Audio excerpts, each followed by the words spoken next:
If you're not enjoying the journey, to some extent, what's the point? Like, the finances can be great, but actually, if you're not able to actually enjoy it, because every time you're on holiday, one client calls all it takes to spiral you for the next 24 hours, you've almost not really achieved your goal of whatever you set out to start your business. Good afternoon, good day, good evening. I don't know what time you're listening or where you're listening from. It's your boy, your host, NaRon Tillman, and you are with me for another episode of Walk in Victory. Speaking of victory, walk. Warning, this is a public service announcement. The Walk in Victory podcast is where we have conversations purposed to evolve lives. You may not want to evolve. Then tune into another bleeping podcast. Everyone else, enjoy the show. And here's our host. Good afternoon, good day, good evening. I don't know what time you're listening and or where you're listening from. It's your boy, your host, NaRon Tillman, and you are with me for another episode of Walk in Victory. Being an entrepreneur, thought leader, business coach, and all of those things can be a lonely road because you're always asked to produce, whether you're producing new content, whether you're fishing for customers and clients, whether you're blogging and you're tapping into a portion of yourself that is creative, but you still have to be innovative and you still have to be intellectual. And sometimes it can be overwhelming, especially when things like this happen. And if you're in business, you understand invoices are late being paid. You have pressures from the outside. Get a load of this when someone says, "Oh, you should get a real job," right? Because they don't really respect your craft and what it is that you do. So these are things that are external that you can't control. But the things that we can control sometimes overwhelm us and make it a little bit more difficult to navigate the journey of entrepreneurship. And in every journey of entrepreneurship, you're going to have a portion of that journey where there's failure. And when I was taking music lessons, my vocal coach would say, every performance has a flaw in it. And the flaw in the performance is not necessarily the bad thing. It's when you can't recover from the flaw that makes the flaw bad. And every business is going to have a flaw in it. But it's not the flaw that's the bad thing. Is when you don't have systems in place to recover from the flaw that makes it bad.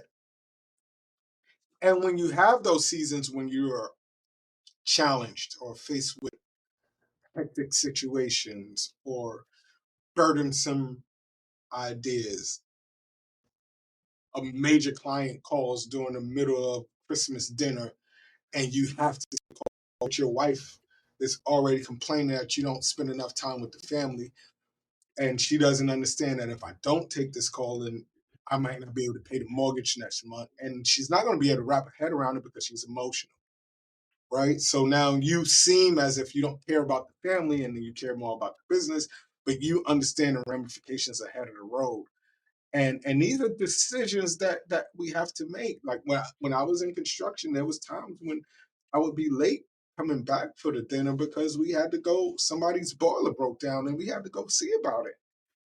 That they were priority. It's not that the family wasn't priority, but the turkey that got on the table came because we busting our ass to try to get it there.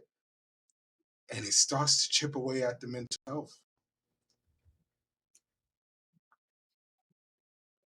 When you can't really lean over and tell somebody what's really going on because they won't understand it. You've tried, but entrepreneurs need to talk to other entrepreneurs because our stories are all mirrored.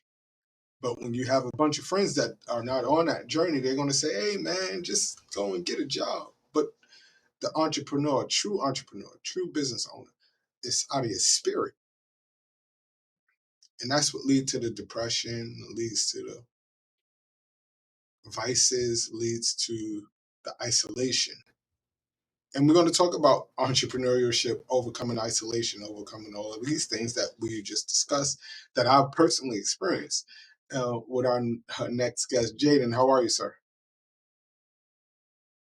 Yeah, good, thank you. Good. Yeah, I resonated with a lot of what you just said, for sure. Yeah, well, tell our audience about yourself and why do you resonate with some of the things that we just talked about in our intro.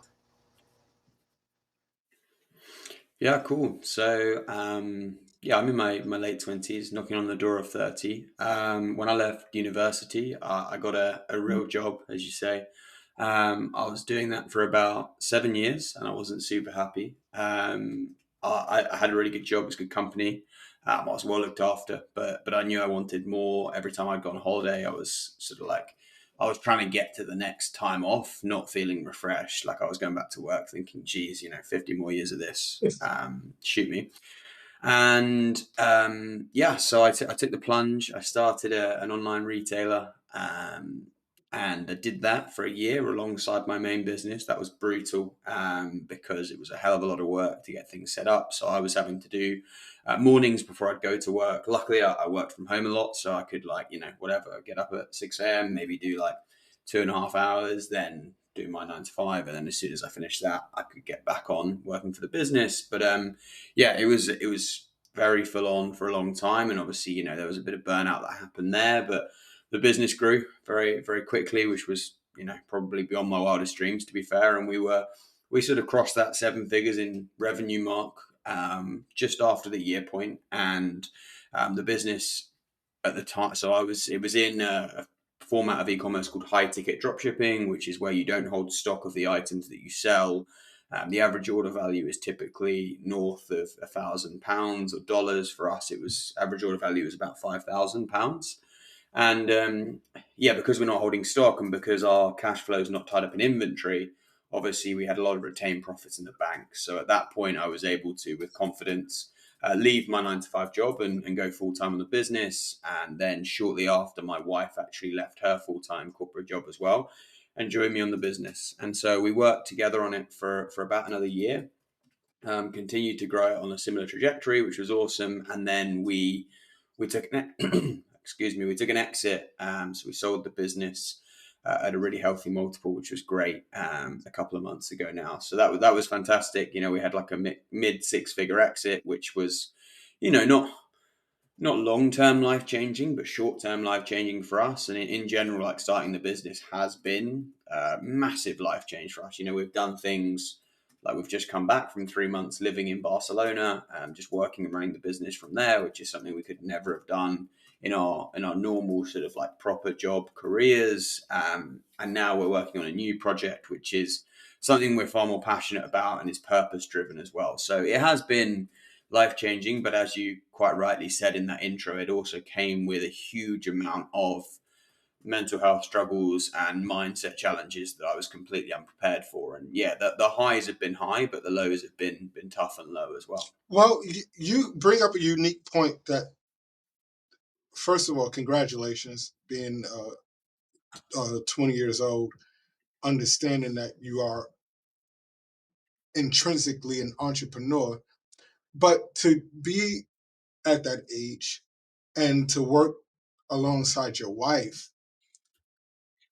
what kind of challenges has that posed? Because, sometimes the wife, the family can be the outlet, but when you're working alongside of them and they're faced with the same struggles, so she understands this guy's not paying, or and for the drop shipping and stuff like that, you get paid up in advance. But the other challenges that comes along with running the business, so she already shares those things, and one can usually be more hot or cold than the other. How do you help to balance that uh, that Yeah. partnership work life balance? Mm. Yeah, sure. So first thing I'd say is my wife is far better than me when it comes to boundaries. So she has good structured boundaries. And she pushes me on that, which is I need that. Whereas I'm the other way. I'm like dreadful with setting my own boundaries. So like I like to try and go full speed or like just run myself into burnout basically. So that's the first thing. On the first business that we sold, the dynamic was fairly simple because I ran the business for a year Mm, up until my wife joined, and then so she sort of like came in. It wasn't her baby, so to speak. So she just came in to support me, and like that was huge for me because she was able to add value in loads and loads of ways, but she was also able to take a lot of stress off me. You know, if she could see I was burnt out and doing a poor job at something or neglecting something, she could just come in. And the nice thing for me is I didn't hire anywhere near as quickly or as often as I should have in that first business. That was a contributing factor to the struggles.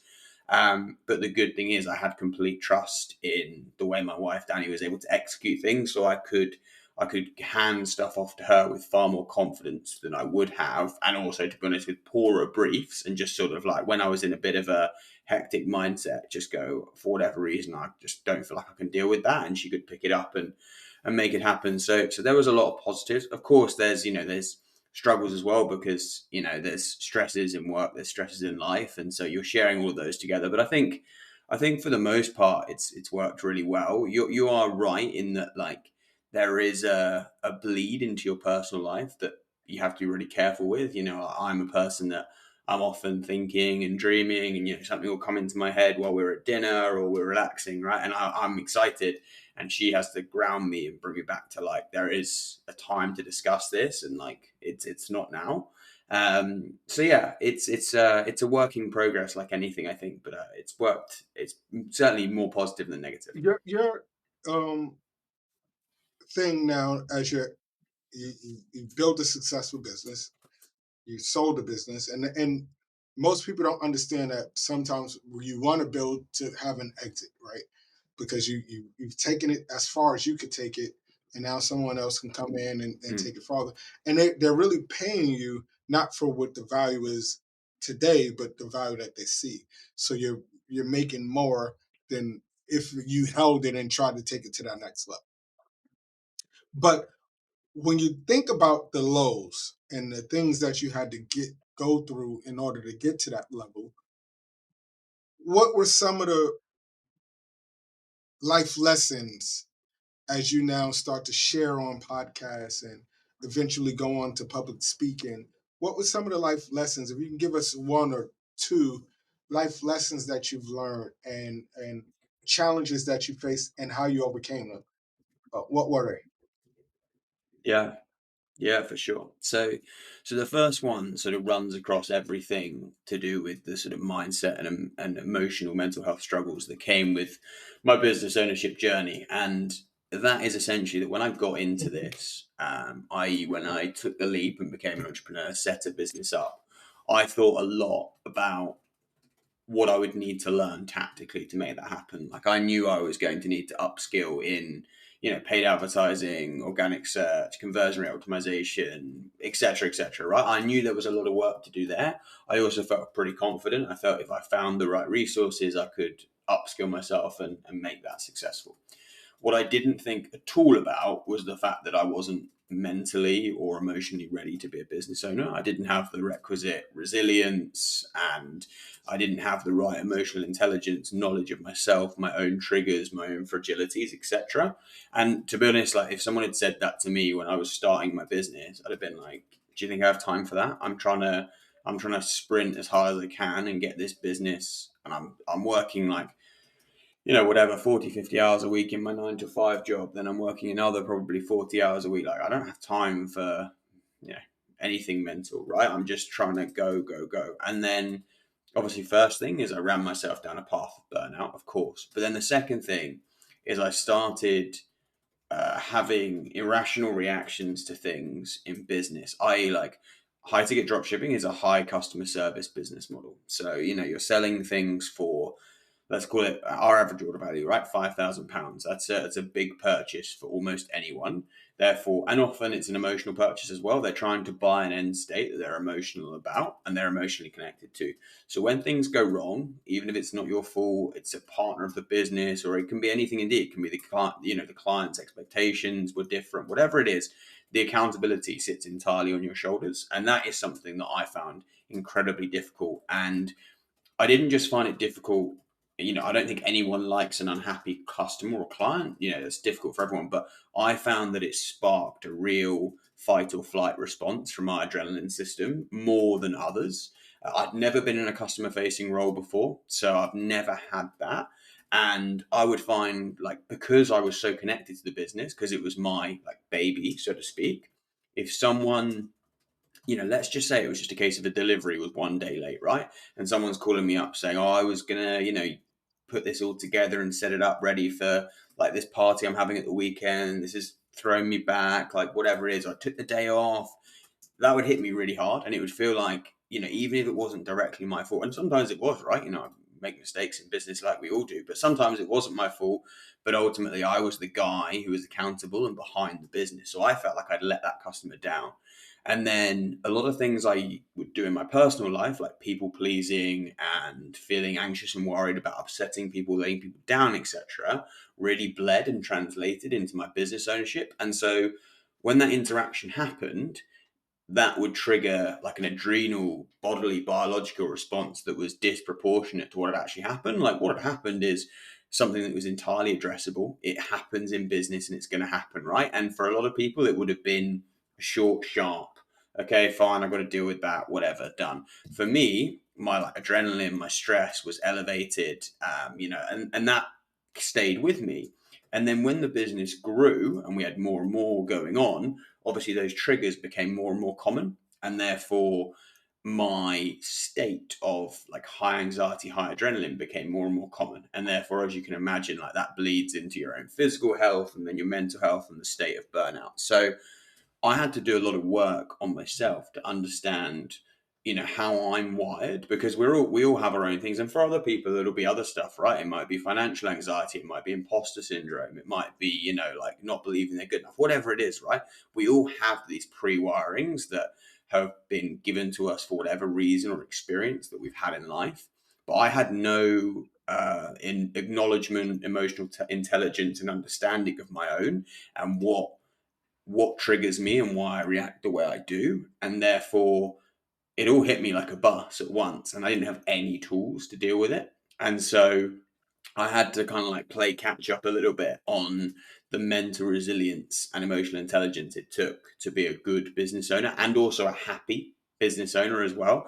Because it's all very well, like I was still able to do good customer service, but if that happened while me and my wife were on holiday, and now I'm in my own head and anxious for the entire day, that's then impacting over a long term my own happiness as a person. The quality of person I'm bringing to our relationship, to my friendships, to everything else, right? So, if there was one overall lesson that I learned, it's that I didn't put anywhere near enough focus and respect on that.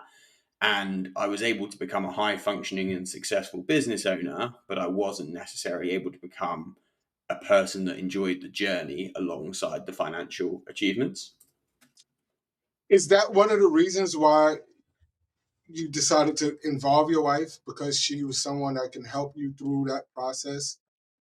Running a business and being successful does draw another next level of angst and anxiety, because when you start out, you really don't know if you're going to get to whatever your goals are, right? And then you might write your goals down, however you go about achieving your goals.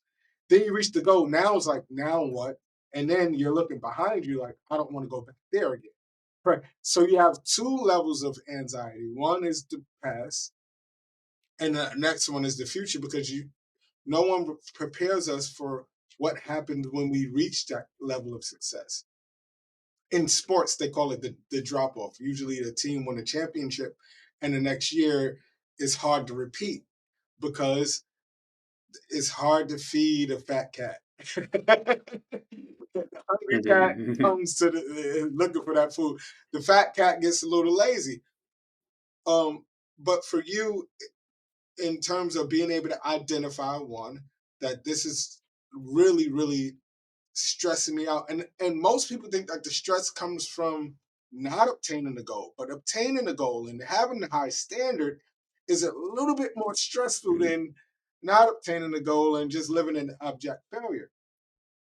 It's stressing me out and it's not good for me. It's not good for my relationship. Is that one of the reasons why your wife said, listen, in order for us to work, and I'm paraphrasing, you didn't say this, but in order for us to move forward, maybe I need to help out. Maybe I need to take some of these things off your plate because I care for you.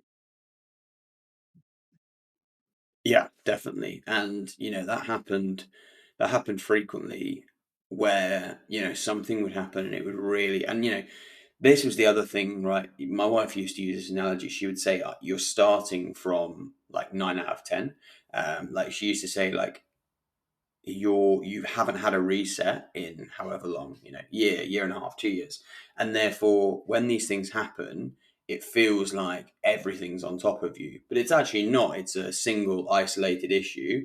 But in my mental state, it felt like it was, another blow. And I felt like I didn't know how many more blows I could take. So she would try and shield me from some of those things. And she could tell when I was at like, boiling point, that she could tell, like, right, let me just wade in here and just give him that relief of just, oh, okay, amazing, something's triggered me, but I can just take a bit of time and know that. And that was the thing, like, I don't think that would have been possible with anyone other than maybe a co-founder or something like that, but certainly I needed to have deep trust in that person, because when you have when you, like you say, you have high standards and you have anxiety around retaining those, you need someone who you really trust if you're gonna accept help.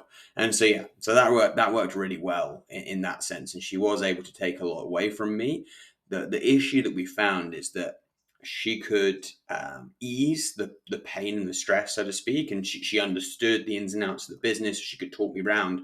But the problem was, because I wasn't in a rational headspace, the extent to which I heard it was limited, because I might have a bit of a concern around a certain issue with the customer. Now she might be able to sit down with me and say, like, these are the steps we're going to take and this is what we're going to do, and that's fine. But it didn't just magically make all the feelings of anxiety and worry go away, because I was at a place where my body was doing and this is the thing, like, through my own learning of trying to improve myself and my ability as a business owner, I've come to understand some of the triggers and bodily responses as part of that. And in essence, my body was pre-wired to give me that anxiety, fight, flight, freeze sort of response at these things and pump my body full of adrenaline. The body doesn't contextualize what event has triggered that. It does, that response was built for a caveman to run away from a tiger, right? And I'm having that over a client or customer issue. Now, the two are so radically different, but the brain can't rationalize the difference in that. And so the biological response is the same. And that was the only limiter, is that, my wife, Danny, knew that she could take the work off my plate. She could try and take the stress away, but it wouldn't take away, if the trigger had happened, the bodily response that came with it. You seem to be leaning in heavily. I teach mindfulness and yoga, and spiritual teacher, pastor, and stuff. And what part of it, that journey for you, learning, because a lot of times we're going through experientially, we're going through stuff, but not understanding fear, fight or flight, or freeze, and understanding the jargon, but we're just experiencing it and we can't really explain it as we're going through it. At what part of your personal entrepreneurial journey did you start to look at seeking counsel for what it is that you were personally experiencing, and now being able to articulate it in such a way that I think your next business is going to be helping young entrepreneurs overcome the same thing? But that's a whole nother conversation for another time. What was that like for you? Yeah, so the journey was essentially, I would say, I got to about the 1 year point in my business, See, financially, it was going really, really well. We're basically reaching seven figures. It's highly profitable, and I'm thinking, fantastic. Okay, like that's one box ticked. I've proved to myself that I can build a business that can be financially successful and hit those goals. But unfortunately, I was quite defeated at that time, and that was partly because I think there is a bit of an issue where a lot of the like kind of groups, communities, etc., that are very business focused, focus a lot on sort of like the hype content, which is fair enough. Like someone does something like sell a business or hit a massive business financial milestone, that should be celebrated and inspires people, and that's great.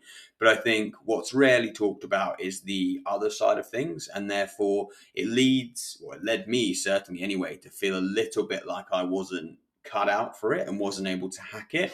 And then I started openly sharing the struggles I was having in terms of the business was performing well, but it was taking a massive toll on me mentally. And then I started seeing I know I was part of a few kind of communities of similar business owners, particularly in e-commerce. And I was starting to see big outreach from people when I would go on podcasts or speak in the community or whatever about the struggles. I was seeing a real big outpour of people saying, wow, I've had a very similar experience. And this was not people whose businesses were failing. Like, this was people who were actually at incredibly successful points in their business, but they still weren't enjoying the journey day to day. And that's when I finally realized, okay, fine, this is not a case that I'm broken or that I'm not cut out for it. It's actually just a case of where I've done all this work. I decided that I didn't want the same life as most people. I didn't want to just work a 9 to 5 until I retire. I wanted a bit more. I wanted to do something more fulfilling, more enjoyable, that allowed me and my wife and my family, etc., to create a better life. And I had to do a lot of upskilling and personal development in order to build a successful business. And then I just saw it as, okay, now I have to also do the other piece, which is working on myself from an emotional intelligence mindset, mindfulness perspective, to also show up as the best business owner I can. And if I do the two together, not only can I be a very successful business owner, but I can also be someone who is enjoying the journey and happy and high functioning while I do that, and not allow it to compromise me as a friend, as a husband, in the future, hopefully as a father, that sort of thing. And that's now my new benchmark of success, is not just, is my business doing well financially, but is it actually, am I being a good person and a good version of myself, both in business, because there's no doubt when I'm in these bad mental states that I'm a poorer business owner, but also outside of that, because quite frankly, like, we all know, I think, if anyone's an entrepreneur here, it's harder than having a job in a lot of ways. Like, so if you're not enjoying the journey, to some extent, what's the point? Like, the finances can be great, but actually, if you're not able to actually enjoy it, because every time you're on holiday, one client calls all it takes to spiral you for the next 24 hours, you've almost not really achieved your goal of whatever you set out to start your business and seek more because of it. So, yeah, that sort of journey happened, and there's quite a lot of power in that, in knowing that. And I'm not at all standing here claiming to be the finished article when it comes to mindset around business ownership at all. Like, I've got a long road of work ahead of me, but I now feel a lot of power and sort of like empowerment, so to speak, in knowing that what I need to do, and now I know what I need to do, I believe that I can get there, which is cool. When you talk about that balance between finding out your footing, like right now, you just came in. Congratulations on this tour. You made a sell, which was probably a difficult thing because it's almost like selling your baby, right? But you knew that was what was supposed to be. How do you prepare yourself mentally? I mean, if you're talking to someone and you got a school full of entrepreneurs that are looking for their next project, what are you doing to prepare yourself mentally for that next project, for that next business, for that next aha thing? What's your process? Yeah, so one thing that has helped me immensely has been hypnotherapy, which, for people who haven't heard of hypnotherapy or haven't experienced it, they might think like, what on earth is that? Is that like a magician on stage in Vegas, No. like making up really silly things? Which, like, I had that preconception as well, right? Like, other business owners talked to me about hypnotherapy, and it took ages for me to subscribe to it. But one business owner I spoke to me about their fear of flying, and he heard absolute pathological fear of flying, had got on a plane multiple times, had panic attacks, had to get off, had never actually managed to complete a flight. He had tried a lot of different therapies, medication, etc. He tried hypnotherapy. He worked with someone who put him into a guided meditation and helped him to tap into his subconscious mind in order to try and understand what was fueling this intense anxiety response as part of, part of taking a flight. And he, as part of being in that very relaxed sort of meditative state, was able to sort of realize memories that were in his subconscious but weren't quite being, he wasn't quite consciously aware of because they were when he was a child. That when he would stay at his grandparents' house as a child, in the bedroom in which he slept, his grandfather's business partner was on the wall in a photo. And when he asked his grandparents, who's that? They said, he was your grandfather's business partner. Unfortunately, he died in a plane crash. And he now appreciated as part of that a big thing that was fueling the anxiety around flying was that his childhood brain, when it was taking on information in like a very primitive theta brain state, he was young here, it had made the connection that flying means death. And, in our early childhood years, our brain is trying to do that. It's trying to watch and understand to the point of keeping us safe. But often what it's learned has led to us keeping ourselves safe, but to the point where we're not allowing us to be as happy as we could be, and it's not serving us. So, like, for example, I've had to work through some childhood experiences of conflict, and that sort of thing with people, which has obviously fueled a lot of my anxiety responses around people and unhappy customers speaking to me in a certain tone, creating conflict, my need to try and people please and feign. And so, it's kind of branded as like uncovering and understanding your childhood trauma, because we all have it, and that sounds like a very scary word. And some people might think, well, I don't have childhood trauma, I had a happy childhood. I would categorize myself, and I would have always categorized myself as having a happy childhood as well. It's just the sense that, again, like I said earlier, our brains can't distinguish between an event that spikes anxiety, i.e., I've just come around the corner and there's a tiger and I need to run, and someone just shouted in my face in the street. Like, the anxiety response and what happens in the brain is the same, and therefore the brain's desire to keep you safe from that is also the same. And so you can have this like subconscious program running in life that isn't serving you, and it wasn't serving me. There was no imminent danger when a customer was unhappy with me, but my brain felt like there was, and therefore the body really response was that. And there's power just in uncovering that. And I've done multiple sessions of hypnotherapy working through like what I call my own kind of like mental baggage, I would say, and like some of the pre-wiring, so to speak, that aren't serving me as well. And the first step is like the power in realizing where some of those things come from. And that just allows me, when I have a certain response, to sort of rationalize it a little bit, justify it, understand it, and almost like make peace with it a little bit. Thank your body for the fact that it is just trying to keep you safe, and therefore you can work through it a bit. And then obviously the next step is trying to gently rewire those neural pathways in order to have a more balanced and healthy response to some of these things. And for everyone the triggers will be different, but there's certainly value for everyone, both in their business and personal lives, in doing some of this like self-discovery work. And yeah, I'm a massive advocate for hypnotherapy. It's been hugely impactful for me. So how is that leading you for your next venture? What are you thinking in terms of we're already in the digital space, and you did well there, but now we're seeing the uptick with AI and all the advancements and the possibilities, and we're really at the front gate of it. What's going on in your mind as you navigate to what we're going to do next? Yeah, so at the moment I'm building a virtual digital, I suppose digital is probably a better word, digital private members club for business owners and entrepreneurs.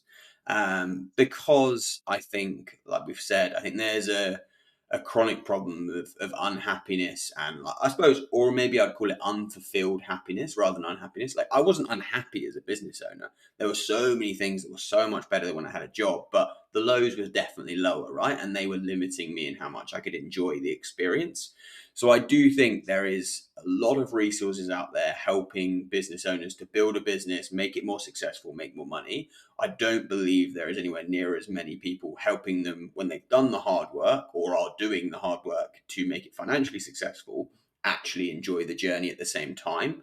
And so Founders Clubhouse is first and foremost, it's a community of business owners who have an appreciation and a desire to support one another, to improve their mental health and their mental state, and sort of like get around each other and help each other on this journey. Because the first thing is just like speaking honestly and vulnerably to each other helps us all feel like we're not broken, we're not cut out for it.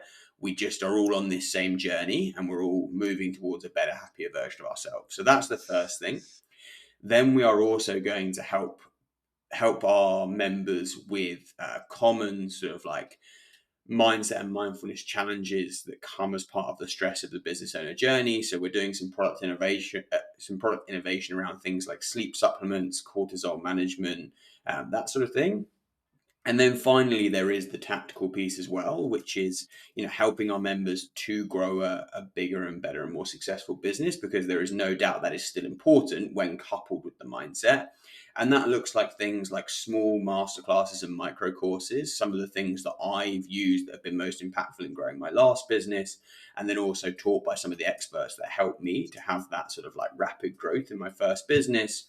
And then also coming at it from the sort of operational strong foundations and productivity side as well. So people who are helping me, hire better, build stronger foundations, better automation, better processes that again help to just periodically, like every 1% of unloading that happens in the business owner's brain allows them to be better, freer, happier. So it's sort of this holistic approach to helping entrepreneurs and business owners be a better and happier version of themselves. And yeah, we're incredibly excited about it. My wife and I are co-founders on it, and we've got about 95 members at the moment, which is coming up for the 100. And like, it's the most fulfilling work I've ever done in business, in career, etc. Like helping someone be a better parent to their kids. They built this business because they want to spend more time with their children, and now they're more present when they're doing that. Like something like that really, really fulfills me. So yeah, it's been great so far. There you have it, everybody. I told you we sit you at the feet of the masters, and this young man, Jaden, and his wife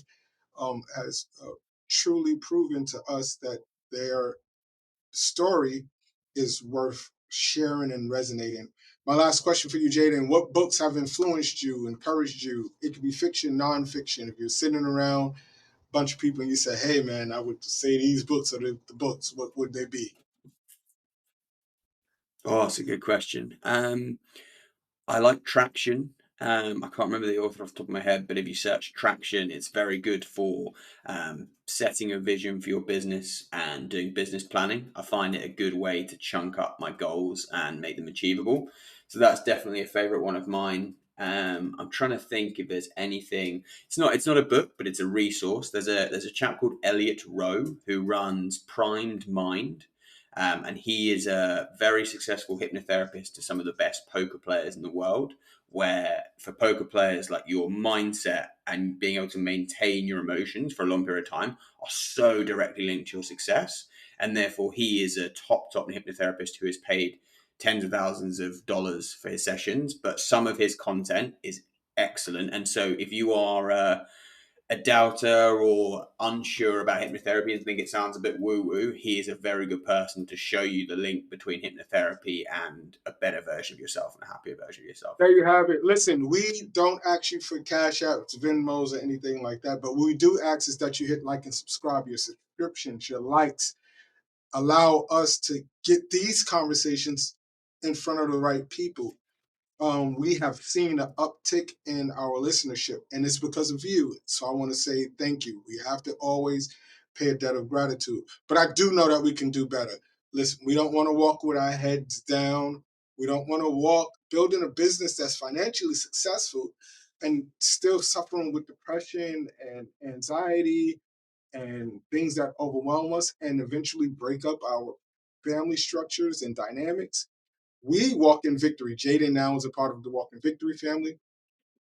And you are too. All of his information, if you want to become a part, you're listening and that part of that stories resonate with you, and you want to be a 96, 97 to 100 to 150 on that group, go and click the link.